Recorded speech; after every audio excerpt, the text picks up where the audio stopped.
Hola a todos, mi nombre es Antonio Jimeno, soy profesor de biología y geología, de formación soy biólogo y este vídeo está dirigido a todos los interesados en el tema del aborto y especialmente va dirigido a los profesores que quieren o deben explicar este tema en sus clases. En primer lugar, les quiero decir que el tema de las clases de ciencias, sobre todo, pues hay que decir básicamente aquellas verdades que la ciencia ha confirmado como ciertas. Es decir, aquellas realidades que se puede repetir los experimentos y comprobar que siempre dan los mismos resultados. En la enseñanza hay que huir de aquellas interpretaciones que en realidad son opiniones que no están basadas en la constatación de resultados.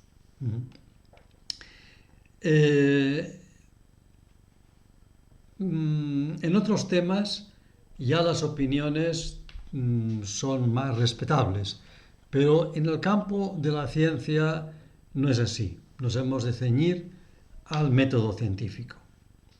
En primer lugar, les hablaré de el inicio de un ser humano.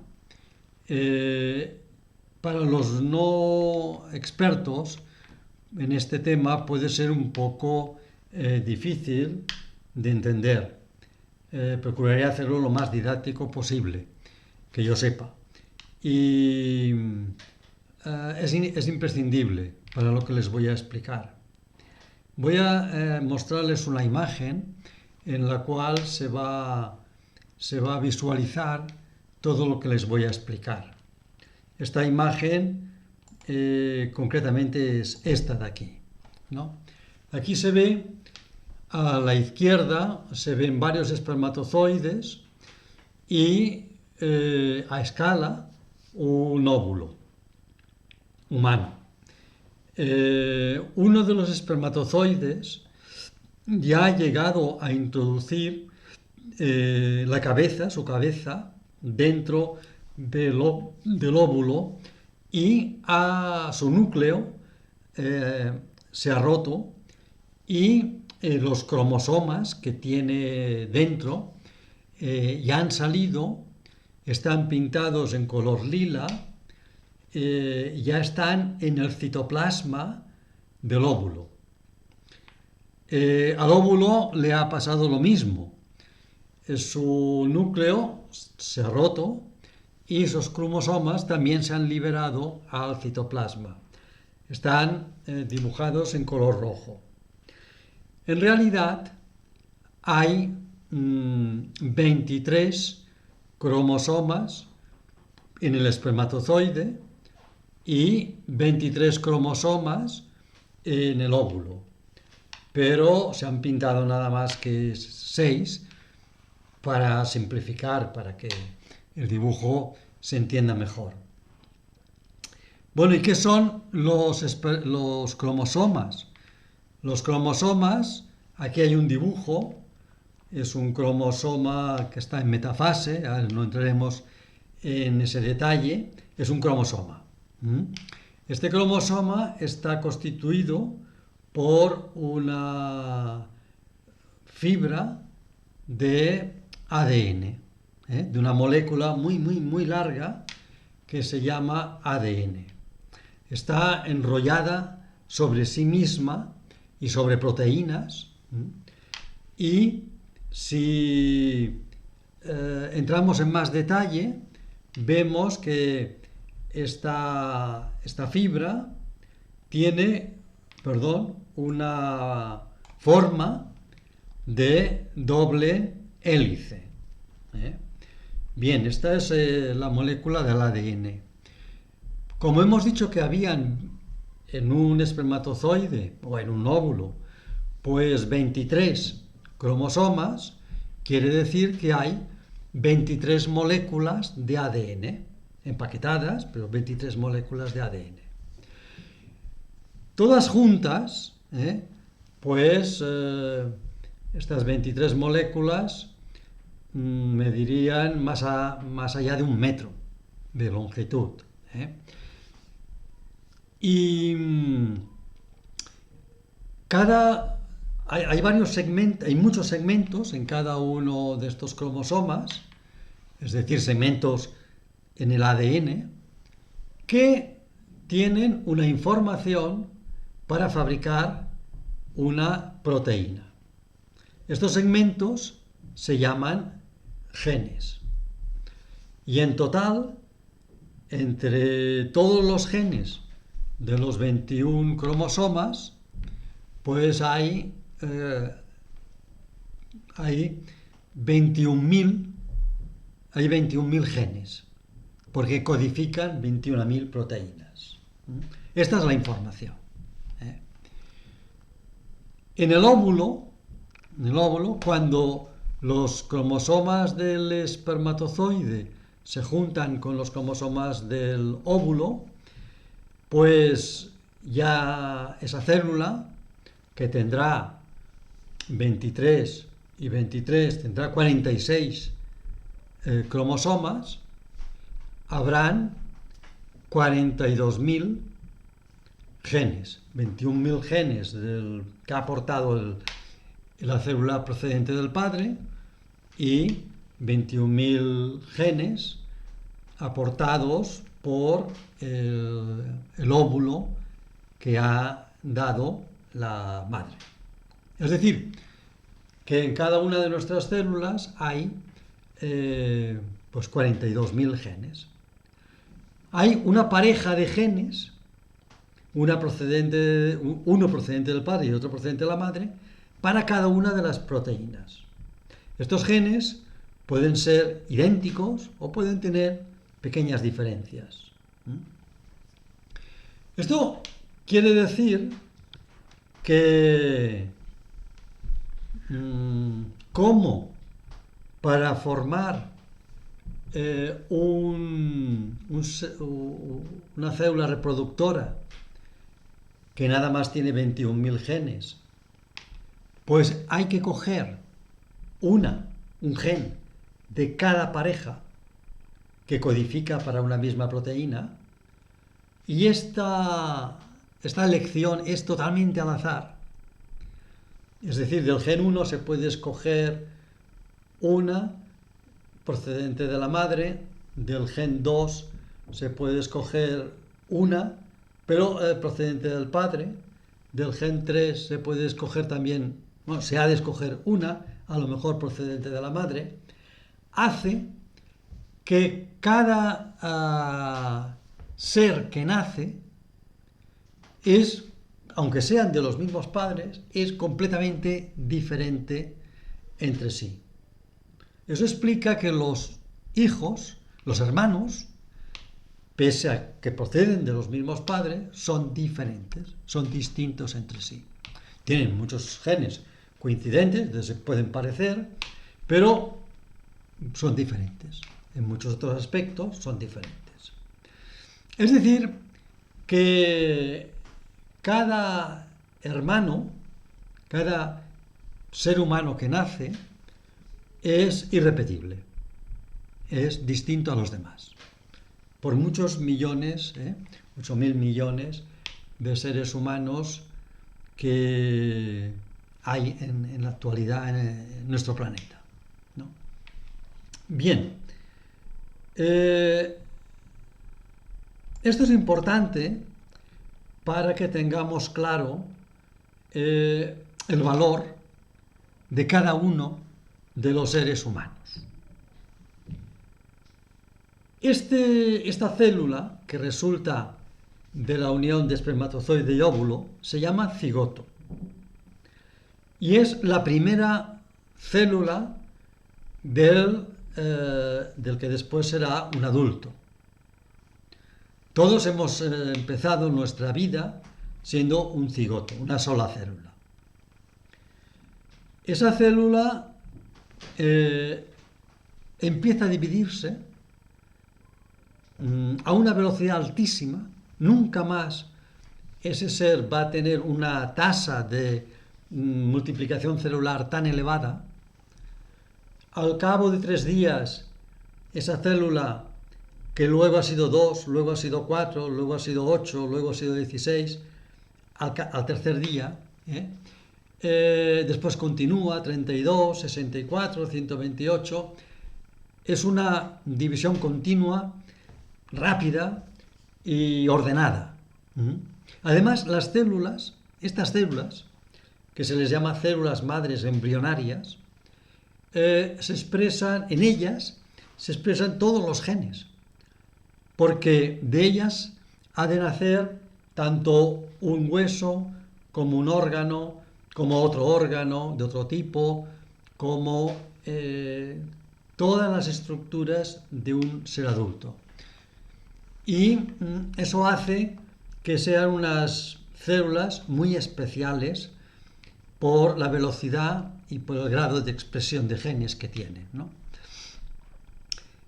En un ser adulto de unos 70 kilogramos hay unos 32 billones de células, es decir, millones de células.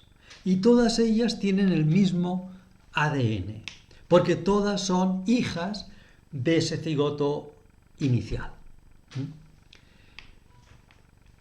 Es decir, que el cigoto es una célula que si no se elimina, si no se interrumpe, va a dar, y se la deja en el útero, va a dar inexorablemente, en la gran mayoría de los casos, pues un embrión, luego un feto y luego un niño o una niña irrepetible. Las palabras embrión y feto son unos conceptos totalmente establecidos por un orden práctico. El embrión, el concepto embrión se utiliza para desde el momento inicial hasta las 8 semanas. Y a partir de la 9ª semana ya se ha acordado que se hable de feto. Pero no hay ninguna diferencia entre un embrión de 8 semanas y un embrión de 8 semanas y unas horas. Es un proceso continuo.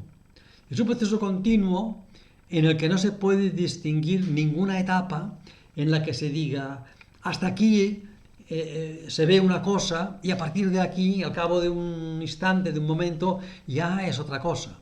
Por lo tanto, cuando los legisladores han pedido a los biólogos que digan, bueno, pero cuando este embrión en desarrollo acaba las etapas primeras y empieza las etapas segundas o las etapas terceras, pues los biólogos no podemos decir en este momento. Porque es un proceso continuo, es como cuando amanece. ¿Cuándo podemos decir que ahora se ha acabado la noche y mira, en este momento, en este minuto, ahora es de día? No, es un proceso continuo. Va pasando de día a noche de una forma paulatina. Lo mismo se observa en el desarrollo embrionario. Bien. ¿Qué decir de esto? Pues decir que si queremos respetar la vida humana, la debemos respetar desde que empieza el cigoto a existir, ¿no? Este derecho del no nacido a existir choca con el derecho de aquellas madres embarazadas que no quieren tener el hijo por los motivos que sean. Unas veces es por unos motivos económicos, otras veces puede ser por un motivo de que no desean tener un hijo en ese instante, en ese momento, ¿no? Entonces aquí hay que aplicar un criterio ético. básico, que es que ningún problema, por grave que sea, se puede solucionar matando a alguien. Hay que buscar otra solución. ¿Mm? Como los embriones no votan, y vivimos en una democracia en que se hace aquello que la mayoría decide, y hay estas personas que se encuentran, estas mujeres, bueno, mujeres y parejas, porque el ir a abortar también es una decisión, puede ser una decisión acordada, pues no quieren tener ese hijo. Y otras personas que no están en esta situación, pero que dicen, bueno, ¿y si estuviera yo? Pues tampoco, me gustaría tener esa libertad de poder elegir, poder decidir interrumpir mi embarazo. Ha hecho que las leyes se decantaran por los individuos ya nacidos que votan. Y entonces en España tenemos unas leyes que permiten el aborto o, como aparece escrito en la ley, la interrupción voluntaria del embarazo, el IVE. Hay una ley orgánica del año 2010, del 3 de marzo, en que se permite la interrupción voluntaria del embarazo. Esta ley es modificada por otra ley del año 2023, es decir, hace 2 años, en el que se introducen algunos cambios. El conjunto de las dos leyes establecen lo siguiente. Voy a leer. Aborto libre hasta la semana 14. Cualquier mujer, sin decir ningún motivo, puede ir a un centro donde practican abortos y decir que está en las 14 primeras semanas de gestación y que quiere abortar. Las personas que han pasado de las 14 semanas pero no han llegado a las 22 han de aludir a que haya un supuesto grave de riesgo para la salud de la embarazada o hay un riesgo grave de anomalía en el feto. En el caso de que se superen las 22 semanas, hay que aportar una prueba de que se han detectado anomalías fetales incompatibles con la vida o enfermedades extremadamente graves e incurables para el feto. Si no, no lo autorizan. Y otro aspecto es que las jóvenes, a partir de los 16 años, sin consultar a los padres, pueden ir a un centro abortivo a abortar. Y lo hacen y los padres no tienen derecho a enterarse.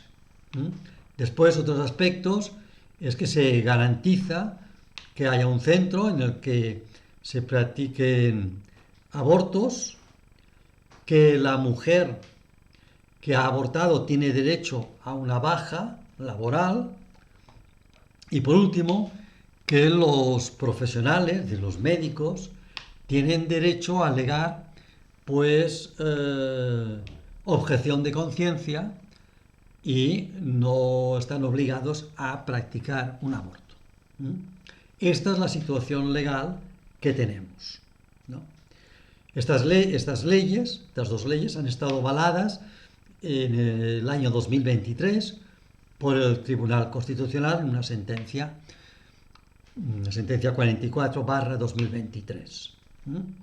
Y últimamente, hace unas semanas, el presidente del gobierno ha dicho que va a hacer una propuesta al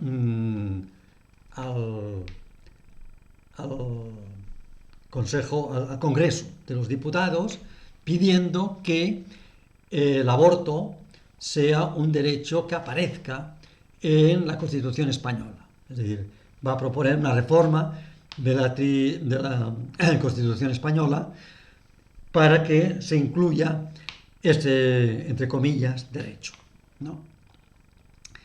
Bien, ¿qué ha pasado desde el año en que se legalizó la práctica del aborto, de la interrupción voluntaria del embarazo? Pues han habido cada año más abortos. Desde el año 1985, en que se despenaliza el aborto, hasta el año 2024, sumando todos los abortos de todos esos años, ahí se han producido 2.800.000 abortos en España. En esta gráfica que les voy a poner aquí, pueden observar cómo han ido aumentando año tras año el número de abortos. Se observa que en el año 2011 pues hay un descenso, en el 2012 ya hay un descenso del número de abortos, y esto se relaciona con la bajada de natalidad que se produjo en 1977. Por lo tanto, en este momento hay en España menos mujeres fértiles, aunque han llegado mujeres fértiles de otros países, ¿no? Pero no compensa. Y después, en el 2020, también se observa una bajada que se relaciona con la pandemia del COVID.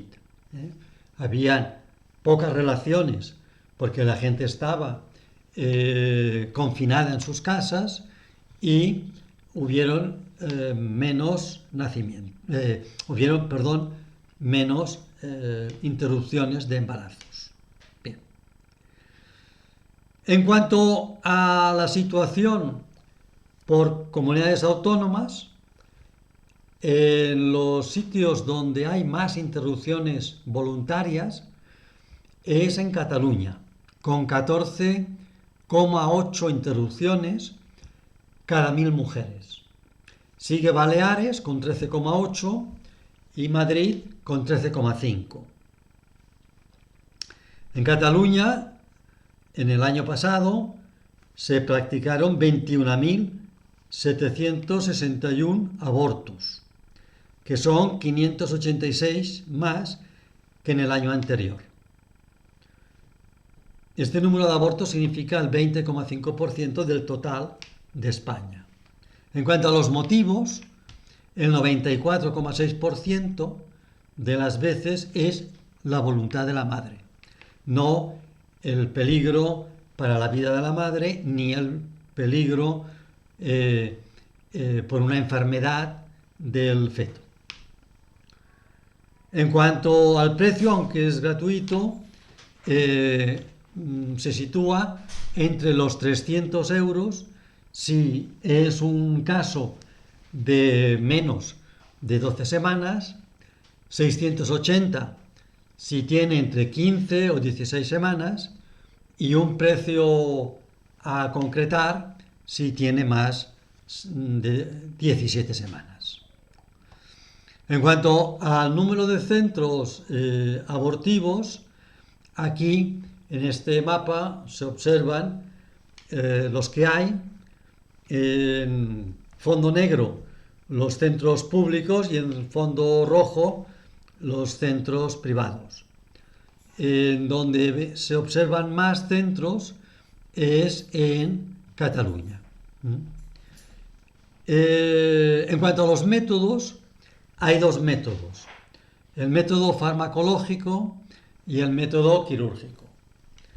Método farmacológico se utiliza sobre todo en las primeras semanas y consiste en dos pastillas, una de ellas que debilita el endometrio, que es una capa que reviste el interior del útero, que es donde está anidando, donde está implantado el el embrión o el feto, ¿no?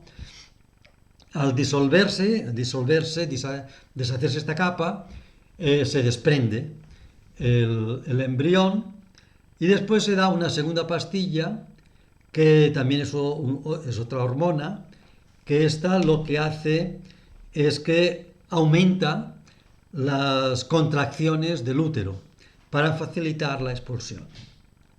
En cuanto al otro método, el otro método es el quirúrgico, pues como ya nos podemos imaginar, consiste en la introducción de algún instrumento en el útero. Según las semanas que han pasado, puede ser una aguja para aspirar, es el método del aspirado, o bien una especie de cuchara pequeña para hacer un legrado, o bien ya un instrumento quirúrgico para cortar la zona donde está, que es el método de evacuación, o bien, si el feto ya tiene más semanas, pues se realiza un parto inducido a base de combinar las dos cosas. Un instrumento quirúrgico y aumentar las contracciones súbitas de las paredes del útero. Bien, nos encontramos en una verdad incómoda y hay que decir, desde un punto de vista ético, cuál es el tratamiento entre el derecho de la madre a abortar y el derecho del no nacido a nacer. Evidentemente no se puede legalizar esta solución porque supone la eliminación de un ser humano y de un no nacido que tiene el mismo derecho a vivir que tenemos los ya nacidos, ¿no? Entonces, ¿cómo se puede solucionar? Pues ayudando a esa madre que está en una situación de dificultades graves. Si son de tipo económico, pues ayudándola con aportaciones económicas, facilitando una casa, facilitándole una ayuda, tanto para tener el hijo como para los meses posteriores, ¿no? En el caso de que el problema no sea un problema económico, sino que sea un problema de que no lo desea, pues entonces la sociedad se ha de hacer cargo de ese niño. Eso supone que la sociedad le ofrece a esa madre que se quedará el niño. La mejor solución es que esa sociedad encuentre una familia que lo quiera adoptar. Cada año hay unas 2000 familias que piden una adopción, que piden un niño o una niña en adopción. Y si no hay suficientes familias, pues ha de ser el Estado el que se ha de hacer cargo de el mantenimiento y la educación de ese niño o niña. La verdad es que en una sociedad, para una sociedad, un niño o una niña es una riqueza enorme, es un tesoro, porque si no hay niños o niñas, pues esa sociedad envejece y luego se extingue. En este momento, la tasa de natalidad en España es bajísima. La región donde es más baja es en Cataluña y en Cataluña cada mujer a lo largo de su vida la media es que tiene 1,08 hijos. Cuando para que una sociedad se mantenga, no que crezca, sino que se mantenga, la media ha de ser de 2,1 hijo por mujer. Es decir, unas mujeres que tengan 2 y otras mujeres que tengan 3. Mucho más de 2 que de 3. Pero la media ha de ser de 2,1. El problema está en toda Europa. Porque, por ejemplo, la media de España es 1,12. En Italia 1,20. En Alemania 1,39. Y en Francia 1,66, que ninguno de estos países llega a 2,1. Por lo tanto, la mejor solución y la ética, la solución más ética, que esto es lo importante, es que no haya abortos. ¿Y cómo se consigue esto en un país democrático? Pues explicando lo que yo les acabo de decir, dando esta información a todos los demás, consiguiendo que hayan más ciudadanos que sean partidarios de que los niños nazcan y los estados los asuman, y así llegar a un momento en que delante de una votación pues pueden aparecer unas nuevas leyes en el futuro que protejan al no nacido y también a la madre embarazada. Pues muy bien, esto es todo. Muchas gracias por su atención y hasta la próxima.